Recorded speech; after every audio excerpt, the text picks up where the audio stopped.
Imagine being on top of the world, adored by millions, only to lose it all in the blink of an eye. Fame is fickle, especially on YouTube, where yesterday's hero can easily become today's villain. But how does this happen? How can someone go from being universally loved to one of the most hated figures on the platform? Today, we're diving deep into the rise and fall of some of YouTube's most cherished creators and how it all went horribly wrong. It all starts with trust.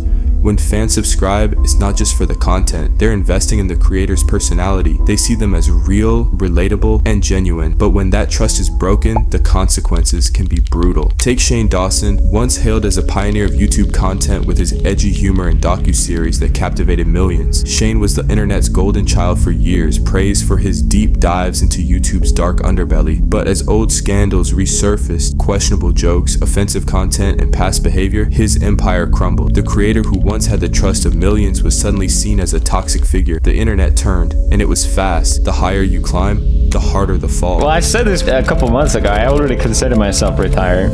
I know I meme like subbing and all that, but I'm not playing the YouTube game like I used to do. I'm just doing it for fun. Felix Kjellberg, better known as PewDiePie, learned this the hard way. At his peak, he was YouTube's king, funny, self-aware, and always on top of the latest trends. But one slip and everything began to unravel. A single controversy involving an out-of-context joke sparked a media firestorm. Headlines read, "PewDiePie is over," and sponsors pulled away. Suddenly, the lovable creator with a massive following became a symbol of controversy. Though he's managed to bounce back, that moment showed how quickly things can change.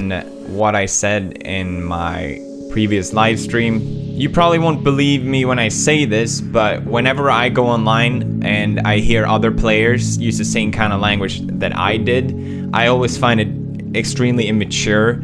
As YouTubers evolve, so do their fan bases, and not always in harmony. Take the case of James Charles, the beauty guru who skyrocketed to fame with his talent and personality. But as his following grew, so did the pressure and the scrutiny. One public feud later, and his once stellar reputation was shattered. Accusations flew, fans turned, and the internet was set ablaze. Logan Paul might be the most notorious example. From vlogging every day to making one of the most controversial videos in YouTube history, Logan went from one of the platform's brightest stars to its biggest disgrace overnight. Yet he did something many other creators couldn't, but eventually clawed his way back. Through apologies, rebranding, and showing personal growth, Logan has managed to re-enter the spotlight, not as the careless vlogger he once was, but as a more thoughtful creator. I've made a severe and continuous lapse in my judgment, and I don't expect to be forgiven. I'm simply here to apologize. So what we came across that day in the woods was obviously unplanned, and the reactions you saw on tape were raw, they were unfiltered.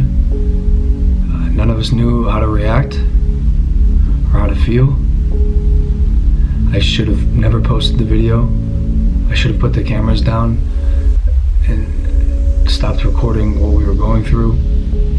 There's a lot of things I should have done differently, but I didn't. However, the internet never forgets, and one wrong move could push him back to where he was. It's a tough truth to swallow, but on YouTube, being loved isn't enough. The audience holds the power, and it can turn against creators at any moment. One wrong step, one scandal, and years of hard work can be undone.